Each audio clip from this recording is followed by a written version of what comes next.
Boom. Yes, are we in? Are we on? Yes, we are. Let's go. Biddly, biddly, biddly, bo. Yes, yes, yo. Here we go. Ain't nobody down round here. We back, boy. Move back.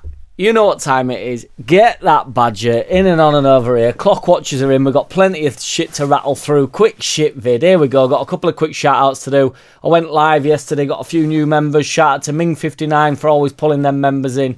Shout out to Liam, who's a brand new member. And shout out to TC Lee 333, who has rejoined. Who has been a member for 2 months or something, but then has rejoined. So shout out to you guys.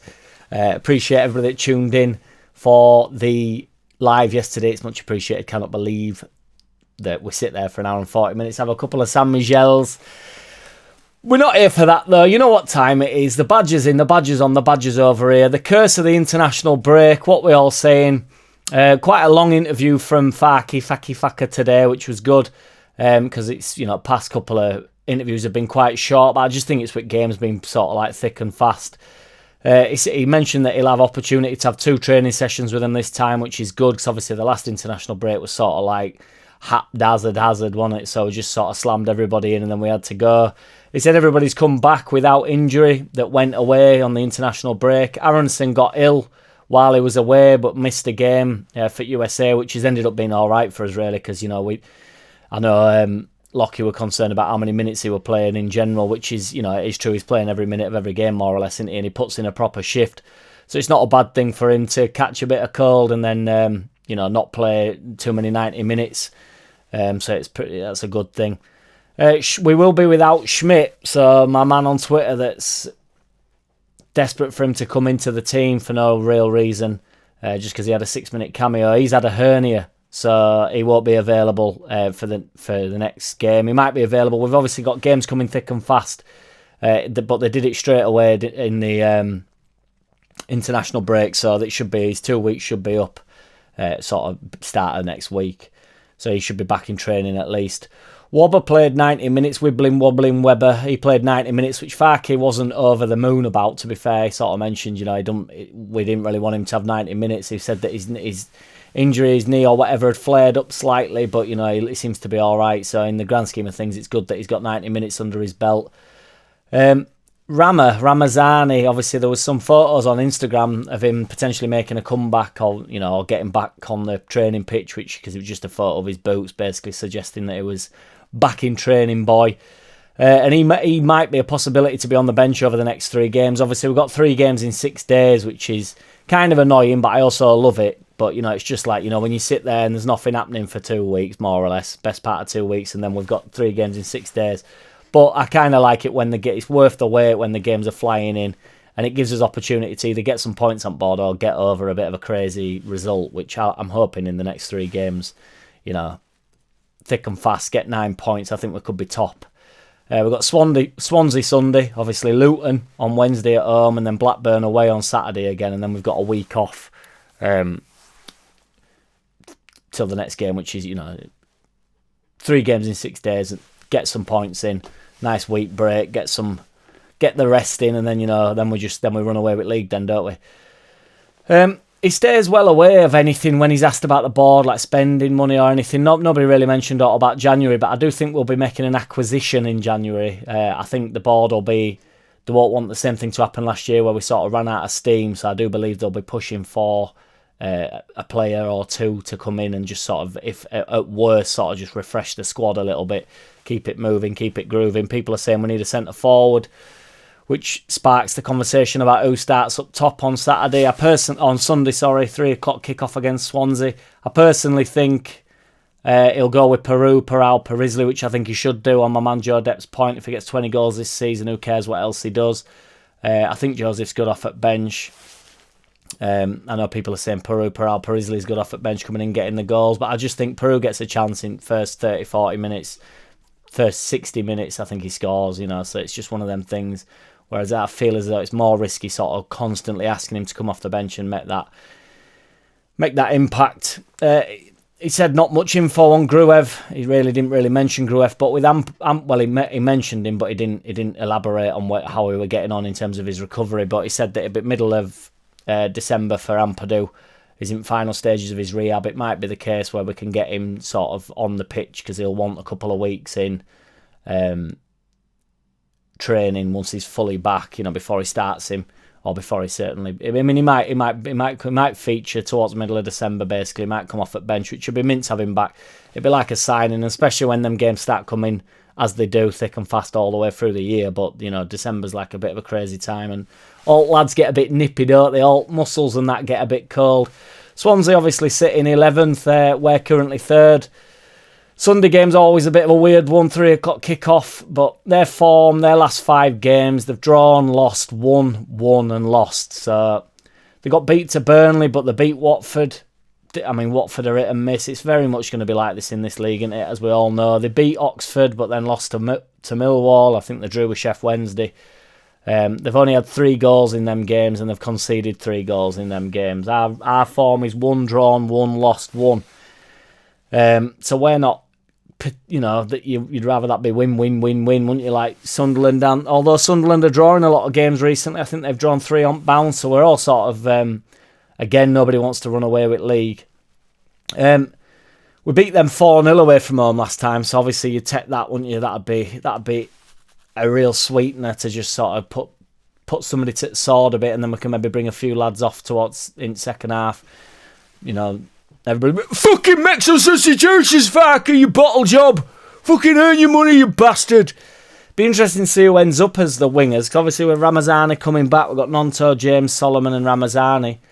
Obviously Ramazani won't be featuring on Sunday. I would imagine it'll be James and Nonto. But, will he want to go with... Was he resting James the other week, or was that an actual decision to get Solomon to start, etc., etc.? It'll be very interesting. Firpo's obviously still out with the craziness that went on. Phillips has come out in an interview and said that he was gutted for Leeds when he went to the playoff final. He actually went to watch it, and he was gutted that we didn't go up. I think he's still a Leeds fan, isn't he? And obviously he was having a bit of a bad time. He's probably, what is it? Visions of grandeur or whatever the hell that means. But yeah, he also mentioned that, if Leeds had come up and there'd have been an option between Ipswich and Leeds, it'd have been quite a difficult decision to make. Now, I personally don't think that would have been a difficult decision for him to make. I just think he has to say that while he's sat in the dressing room of Ipswich Town, doesn't he? He can't say, no decision to be made, straight back to Leeds. But I do believe he'd have picked Leeds, because I do think even in the position we're in, which is a bit of a wild statement, I am aware while we're sat in Championship, we have a much higher ceiling than Ipswich, even in the position that we're in. We can go to that next level, can't we? David Prutton did a team of the season so far, and we're 3rd in the league, and there was only 1 player that made it into his team of the season now. So that actually got me thinking, and he picked Struick. Sorry, Badger. He picked Struick. So in my live yesterday, when I had a few beers, I sort of went through the squad, but in reality, other than Firpo, I think should have been in the squad. Meslier Silent S has had some rocky moments. I still think he's Prem quality. I think he'll start for us next season. But Bogle, again, not particularly lit it up. Firpo, for me, has to be in that side. I think he's brilliant.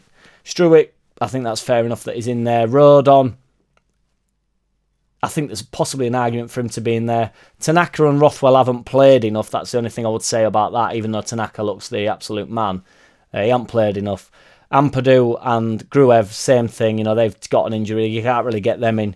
James got his injury, that's probably kept him out at squad and then kept him out of David Prutton's. David Prutton's not the be-all and end-all, by the way, but Nonto's probably got a bit of an argument to be in there. I think everybody's been pretty hard on Nonto. I think, again, we're just comparing him to himself, and that's the basis of, why people are worried about him.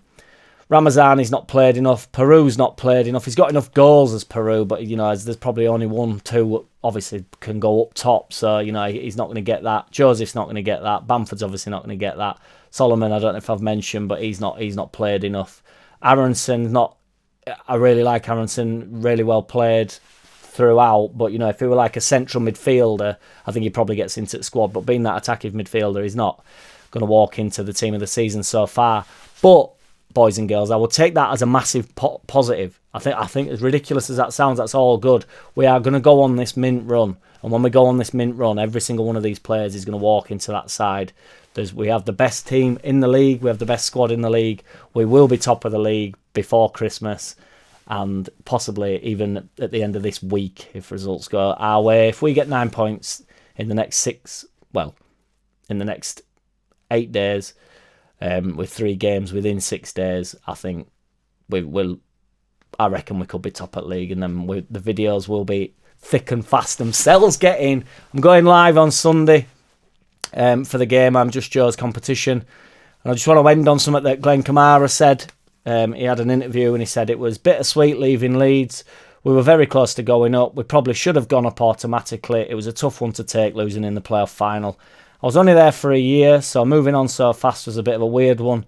But things happen quickly in football, and you have to be ready.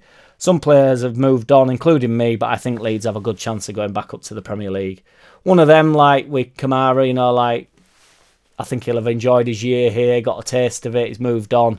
Did the club want to move him on? I know Lockie was saying a lot that Faki always wanted Tanaka, and KAMARA was sort of like the backup plan to Tanaka. So once he knew Tanaka will come in, you probably have that honest chat, don't you, with KAMARA and say, it's time to move on, mate. I actually think Rothwell's worthy of looking at next year as well when we do go up. As a squad player, I think he'd be mint, because we're going to have to be a lot more intelligent than we were last time when, with the Christensens and the Aronsons and the Wild, Adams wasn't a bad signing even though he was extremely injury prone, but Rockers and, no. Boom. JackCity, bitch. JackCity, bitch.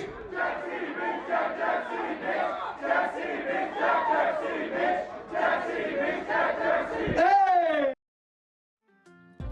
I don't wanna play no games. No, I don't wanna play no games. No, I don't wanna hear your promises. You do you and I'll do me. That's just the way it is. Don't wanna ever feel surprised. That's why I ask.